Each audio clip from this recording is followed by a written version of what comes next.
On Friday, Felix and I celebrated 11 years of marriage and 13 years since we've been in each other's lives. And you know what? It is such a strange feeling because it simultaneously feels like a lifetime ago and just yesterday that we met. And it's crazy to think that he is the person, the very person who has known me longer than anyone in my life outside of my family. Even more than that, he's the one who knows me at my core on this side of heaven.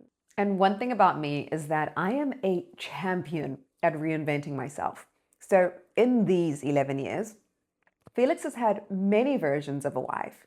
He has had an anxiety-filled wife. He's had a church planter's wife, a wife that's fearless in the fight, a wife that has struggled to believe in herself at the same time, a champion in business, a dreamer with many dreams, but also someone who struggled to follow through, a people-pleasing wife, a wife who many times did not know how to be quiet. And he's had all of me. And I think about that because one thing about having a Christ-centered marriage is that you are not marrying a finished person. And not in the sense that you're these two halves that become whole when you enter into a union. Quite the opposite, because you are two whole people joining together. But what I mean is that you are walking with someone as they are becoming. And Felix has carried me through every single version and reinvention of that. Through the uncertainty, through the changing of my mind, through the wrestling of what I believe and what I care about and who I am in this world. And what I am so very grateful for is that even as I've evolved, at our core, we've been chasing after the same Jesus. And when God is in the center of a marriage, even when people change, because people do change, even when we grow, because if we're doing it right, we're going to grow. Even when we're in different seasons of understanding, there is still a shared mutual foundation. There is still compassion. There is still patience. There's still respect for each other's journey because you're not trying to control each other. You're both surrendering to Him. And that is what keeps you grounded. That's what keeps you aligned. That's what keeps you moving forward together.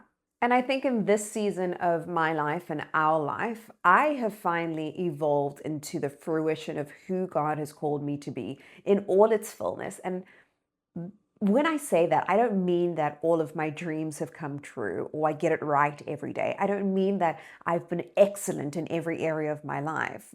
Far from it. As a mother, a wife, a friend, an employee, I'm a work in progress. In fact, even now, we are still standing in the crossroads of closing what has been familiar for a decade and beginning something entirely new. But what I can say is that I finally believe who God says that I am. And that in itself changes everything.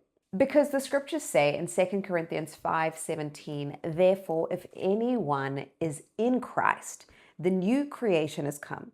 The old has gone and the new is here. I think for so long, for awfully too long, that I have lived between versions, holding onto pieces of who I was while trying to step into who God is calling me to be. But there comes a point where you stop negotiating with your past and you start agreeing with God.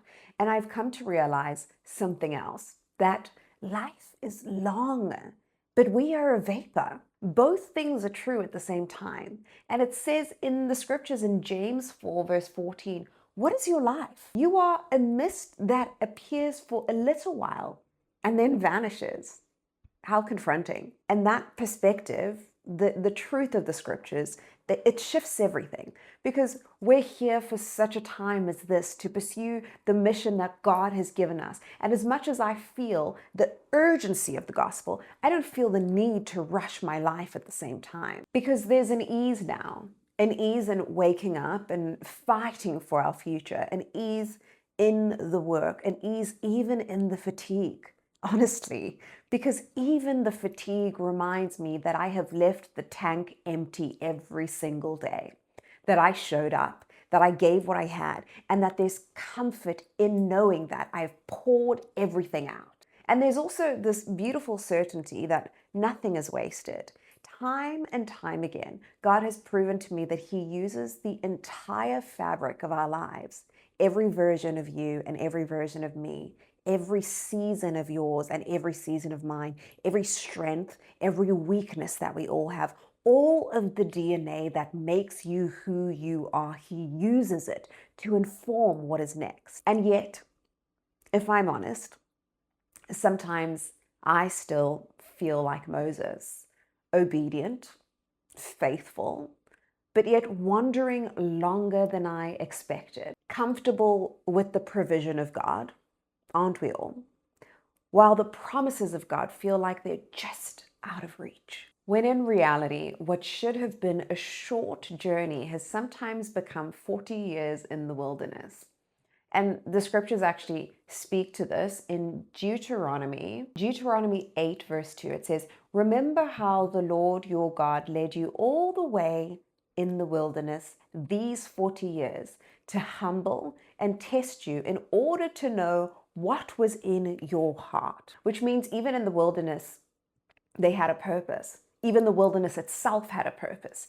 Even the delay had intention to it. Even the wandering was forming something in them. And I've had to ask myself, am I trusting God's provision so much that I've become comfortable in a place that I was only meant to pass through? Am I staying where it's familiar instead of stepping into what's promised? Because there is a distinct difference between being sustained and being called forward. And I think that there's this tension where a lot of us live and a lot of us stay comfortable, that we're grateful, but we know that there's more. And maybe this season for you and the season for me isn't about becoming someone new, but finally walking in what God has already said that you are, fully, without apology, without hesitation, in obedience to Him. Because at some point, you stop striving to become and you start walking as someone who already is. And that changes everything. That obedience, that listening, that quickness changes your whole life. And until next time, let's love more. And we'll see you at the next PSA.